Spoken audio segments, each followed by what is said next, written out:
Hey yo, hey yo, hey yo, hey yo. Crossbeats production. What's going on? You're here with Nate28 and this is Crossbeats production. So I've got a really cool plugin I want to show you guys, and if you guys been watching out for it, I know I've been waiting for this kind of plugin to happen for a long time. It's the FG Stress by Slate Digital. They actually make, Empirical Labs actually make their own version of this plugin as well. I've tried that out. Well, the first version of it, the Rev 2, they actually brought out at recent times, the second version of it. And I haven't actually tried that one yet. But from what I can hear on this particular plugin, it actually sounds like the hardware unit. And it's actually very good, and I'm very impressed with it, and I really think it's probably worth the $199 price tag that you see on it as well. So I'm going to go through a few audio examples with you guys. I'm going to have a pair of drums that I've already pre-set up and stuff. I just want to show you what it can do to a drum kit, and also a full mix, a mastered version of a mix that I'm going to do, and to show you how it can actually limit the mix and how, you know, capable it is of doing that. So if you're not familiar with this plugin, I recommend that you get familiar with it, and or even the hardware unit. If you're not familiar with the hardware unit, have a look at it, check it out, and see how it sounds. You know, YouTube has a plethora of videos about this particular distressor that you can see in plugin version now. So let me just go over a few things. I'm going to have audio examples later on, so hit the quick links down below if you want to hear the audio now and skip past my talking. Otherwise, let's go through this plugin. So first off, it's got obviously the input and the output. They control the input level into the compressor, and the output obviously controls the output. It kind of works similar to an LA2A in that regard. The attack times can be set quite fast. I believe it's 50 US, which is a really fast attack speed for the attack. It says 0 on here, obviously. I don't know if that's exactly meaning 0 attack speed, but it's got 50 US attack speed, and I think it's a little bit faster.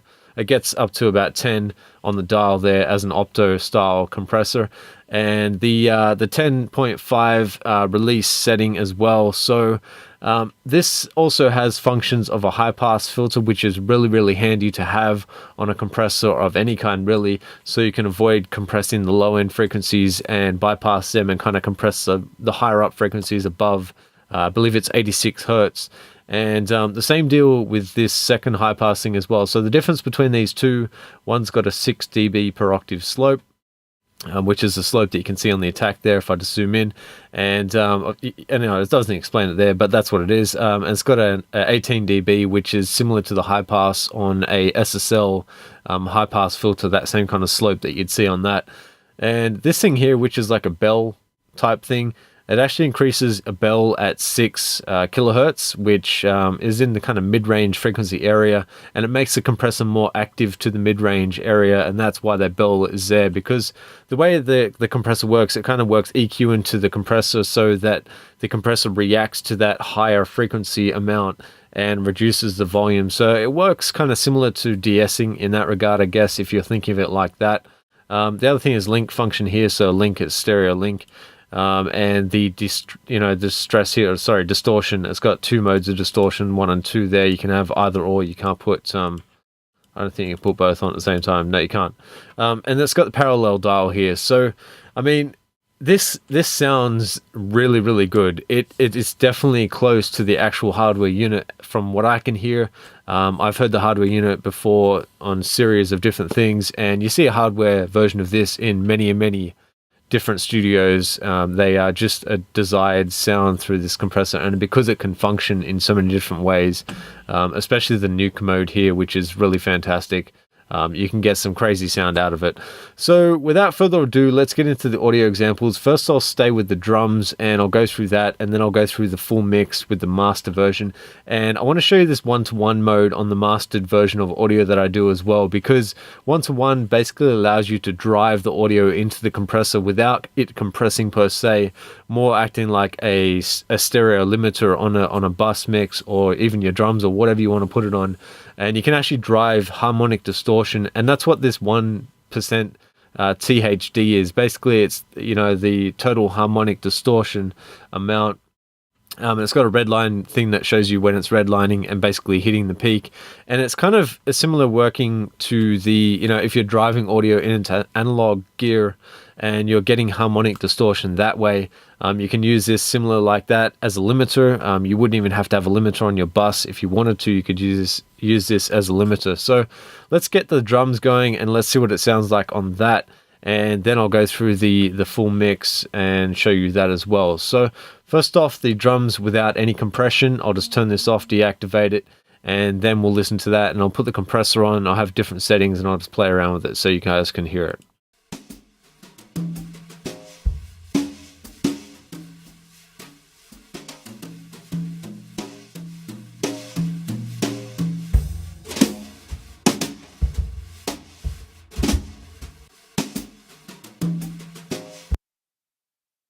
Okay, so there might be a bit of a volume increase when you're listening to this, but just be aware of that. So when you're listening to your headphones or your studio or wherever you're listening to this at, just be aware that there may be a slight volume increase, but I just want to show you what it can actually do. So let's go straight into it right now.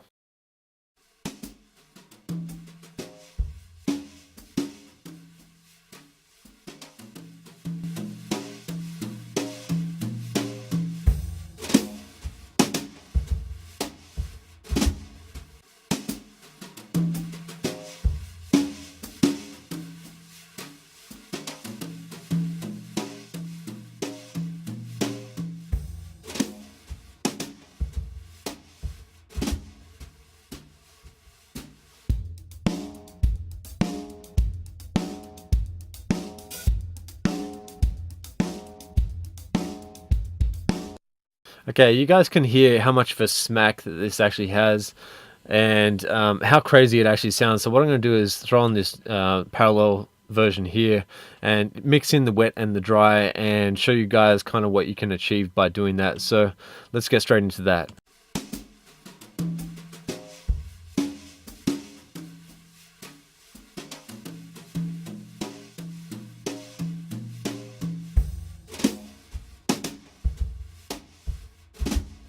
And we'll throw it on these drums here.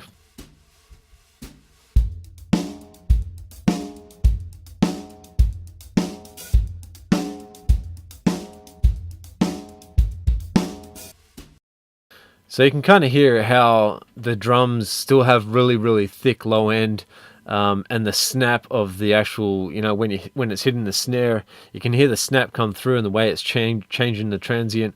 I mean, obviously it'll affect the way you have the attack and release settings and play with those on your compressor as well.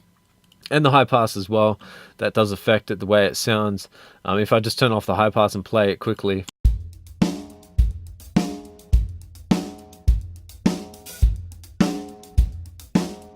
Alright, you can kind of hear how it changes the way that the bass responds to this compressor and the way it sounds as well.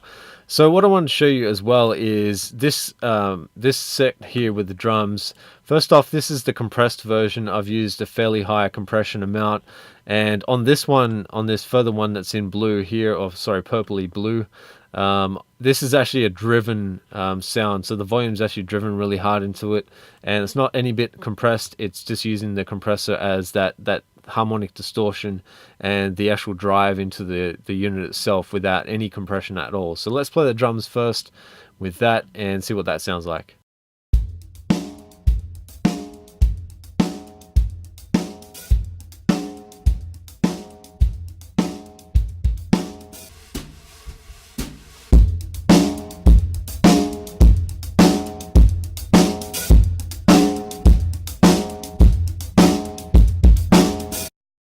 Alright, that's crazy. I mean, I don't know what other compressor can make that sound. It's just the sound that you get out of this compressor. I just love it.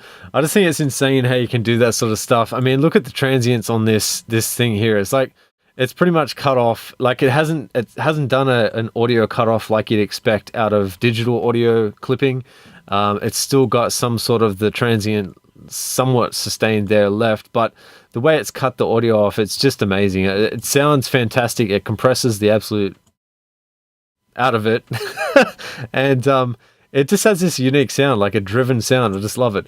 Anyway, so let's get into the other audio example. And I'll just go through the full mix and let you guys hear that. So I'll explain it to you, and let's go through that right now. So what I'm going to do is drive the audio into it, and just make sure when you do see the activation button being clicked on, just turn your volume down a little bit because it's going to be a bit louder. And I didn't, level match it there. So just to be aware of that. Let's go.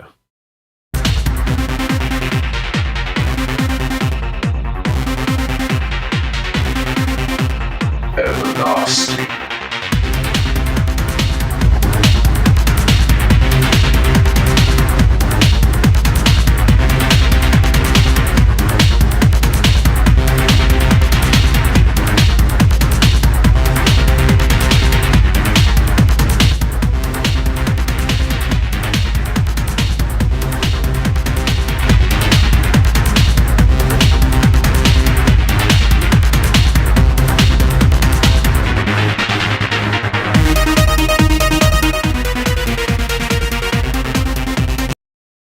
Alright, so as you can see, what I did, because of the audio level being compressed so much, it's been driven into this compressor. Basically, it's not actually compressing it, it's just creating a ceiling, and it's driving the audio into that ceiling.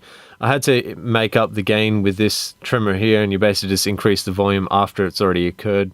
So that's basically what's happening here. So that's on the 1:1 ratio, and that's without generally any compression. You can see that the GR here, which is the gain reduction, there's nothing happening. So basically it's just redlining it, it's creating the ceiling so the audio gets boosted into it.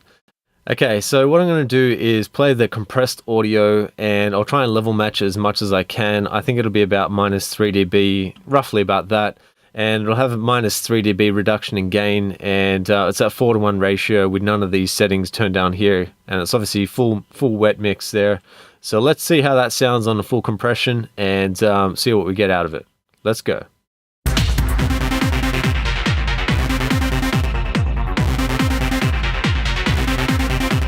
Everlasting.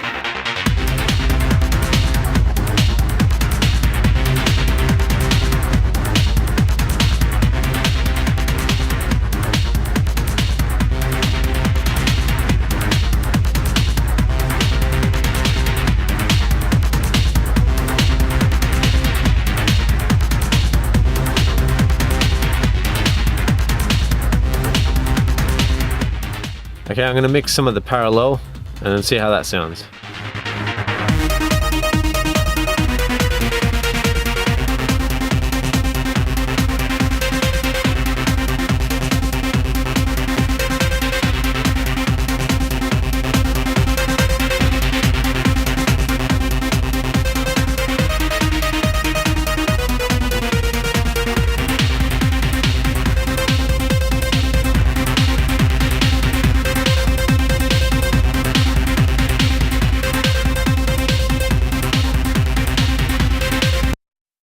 Alright, cool. That's pretty cool. I really think that this compressor is probably one of the best ones you can probably buy right now.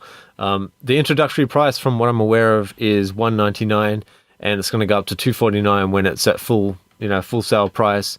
If you're looking at a compressor that you want to have as a multi-purpose compressor that does multiple different things, this is probably one of the ones you'd want to look at. It is insane. If you put it on drums, it sounds really fantastic.